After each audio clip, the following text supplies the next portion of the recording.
तो इस मुहिम में मैं आपके लिए लेकर आई हूँ एक और वीडियो, जिसके ज़रिए से मैं सीएससी का पर्दाफाश करूंगी कि किस तरह से सीएससी ने बड़े बड़े सपने दिखाए आधार सेंटर देने के नाम पर वीएलई को, लेकिन उसकी सच्चाई क्या है।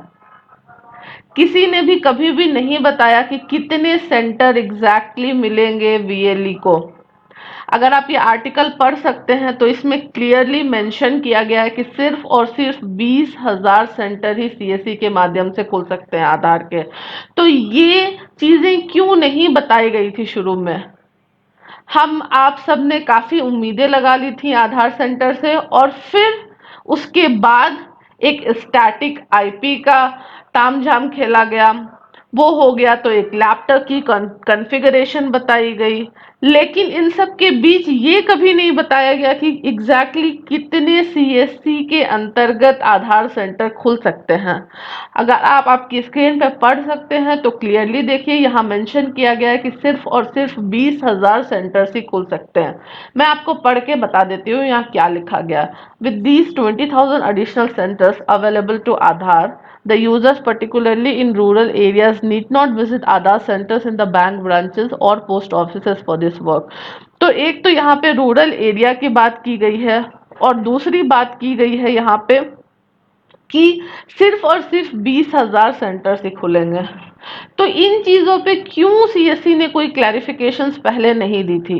त्यागी सर आकर के हर चीज पे पोस्ट करते रहते हैं, रीट्वीट करते रहते हैं, लेकिन क्या उन्होंने ये बताना जरूरी नहीं समझा था कि सिर्फ और सिर्फ 20,000 सेंटर से खुलेंगे। अब आपको ये जान करके ज्यादा आश्चर्य होगा कि टोटल नंबर ऑफ वीएलईस कितने हैं इंडिया में। अगर आप औसतन निकालो तो भी 2,55,000 सीएससी हैं इंडिया में। जी हाँ, 2,55,000। यहाँ पे आप क्लियरली देख सकते हैं कितने सीएससी आईडीज टोटल अभी तक हैं।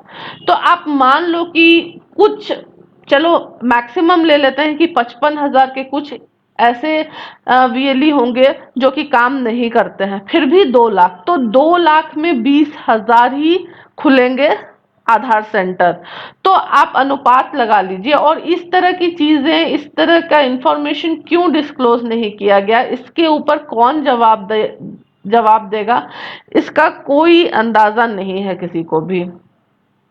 तो ये एक बहुत बड़ा मुद्दा है जो मैं आप लोगों के सामने लाना चाहती थी। इसके साथ ही मैं आपको और भी कुछ दिखाना चाहती हूँ। देखिए यहाँ पे, यहाँ ट्विटर अकाउंट पे आप सब देख सकते हैं कि कितने सारे लोग परेशान हैं सीएससी आधार सेंटर लेने के लिए, और सबकी एक ही परेशानी है कि स्टैटिक आईपी का जो कनेक्शन है वो उनको नहीं मिल पा रहा। मैं एक एक करके आपको कुछ ट्वीट्स दिखाऊंगी जहाँ पे लोग कंप्लेन करते नजर आ रहे हैं त्यागी सर से कि उनको स्टैटिक आईपी नहीं मिल रही है। इसका कुछ ना कुछ सॉल्यूशन निकाला जाए, कि जैसे कि वो कह रहे हैं कि ग्रामीण क्षेत्रों को वो सपोर्ट करना चाहते हैं, ग्रामीण क्षेत्रों तक ये जो फैसिलिटी है वो पहुंचाना चाहते हैं, लेकिन ग्रामीण क्षेत्र में ब्रॉडबैंड नहीं है, तो उसका सॉल्यूशन क्या है ये कोई नहीं बता रहा है।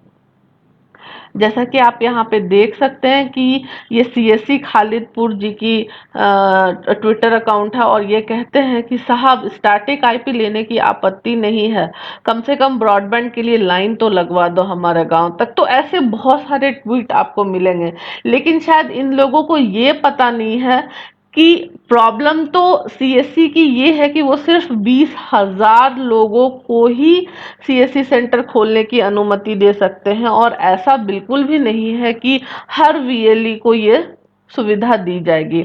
अब एक बात और है समझने की कि सीएससी अपनी गलती कभी भी एक्सेप्ट नहीं करता है। आप त्यागी सर को कितना भी ट्वीट कर लो, आप त्यागी सर को कितनी भी बातें बता दो डीएम के बारे में या फिर स्टेट हेड के बारे में, उनके कानों में रुई तक नहीं जाती है, कोई उनको फर्क नहीं पड़ता है। क्योंकि वो क्या करना चाहते हैं, वो सिर्फ सीएससी को प्रमोट करना चाहते हैं। लेकिन हम वीएलई जो हैं उनको इससे मतलब नहीं है, हमें पैसे कमाने हैं, हम मेहनत करते हैं और हम चाहते हैं कि हम कुछ ना कुछ एक अच्छी इनकम बना पाएं, लेकिन सीएससी को इससे कोई मतलब नहीं है। आपका क्या कहना है इस बारे में मुझे ज़रूर बताइएगा, क्योंकि लोग मुझे कॉल करके, ट्वीट करके, इनफैक्ट लोग मुझे कमेंट करके बता रहे हैं कि उनको 1-1 लाख रुपए लग जा रहा है सिर्फ स्टैटिक आईपी लेने में। तो इस बात में कितनी सच्चाई है आप मुझे बताइएगा, क्योंकि 1 लाख रुपए स्टैटिक आईपी लेने के और फिर उसके बाद 40 से 45 हज़ार रुपए लैपटॉप लेने के, तो आप मान लीजिए कि 1.5 लाख रुपए खर्च हो जा रहा है आपको सीएससी आधार सेंटर खोलने में।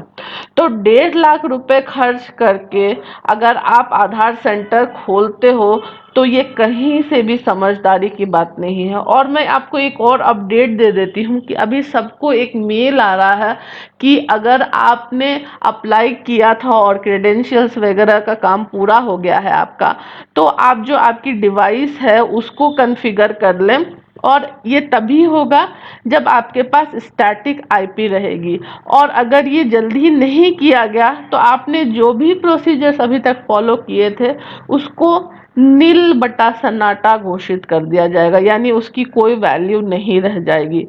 तो आप ये समझिए यहाँ पे कि आपका हर चीज एक्सेप्ट हो गया है, लेकिन अगर आपके पास स्टैटिक आईपी नहीं है और आप इसके पीछे भाग दौड़ करके कुछ पैसे खर्च करके जुगाड़ में लगे हैं स्टैटिक आईपी लगाने के भी, ब्रॉडबैंड कनेक्शन लेने की भी, तो भी इसका कोई फायदा नहीं होगा। क्योंकि तब तक हो सकती है कि आपने जो आवेदन दिया था उसको ही मान्य ना रखा जाए और कह दिया जाए कि अब इसकी जो इसकी वैकेंसी थी, जितने नंबर ऑफ सेंटर्स खुलने थे वो अब पूरे हो चुके हैं, इसलिए अब जो है आप इंतजार करिए। जैसा कि अक्सर सीएससी बोलता है, फॉर्म फिल करा लेता है और आपका एप्लीकेशन एक्सेप्ट हो जाता है, लेकिन लास्ट मोमेंट में बता देते हैं कि अब आपको थोड़े दिन और इंतजार करना पड़ेगा। तो यही कुछ मुद्दे हैं जिनको मैं उजागर करना चाहती हूँ अपने वीडियोस के माध्यम से। अगर आपको मेरा वीडियो पसंद आया होगा तो एक वीडियो को लाइक कर दीजिए, चैनल को सब्सक्राइब कर लीजिए। अगर मेरी बातें आपको पसंद आती हैं तो इस वीडियो को शेयर ज़रूर करिएगा। धन्यवाद। और आपके प्यार और सपोर्ट के लिए मैं हमेशा आपकी शुक्रगुजार रहूँगी।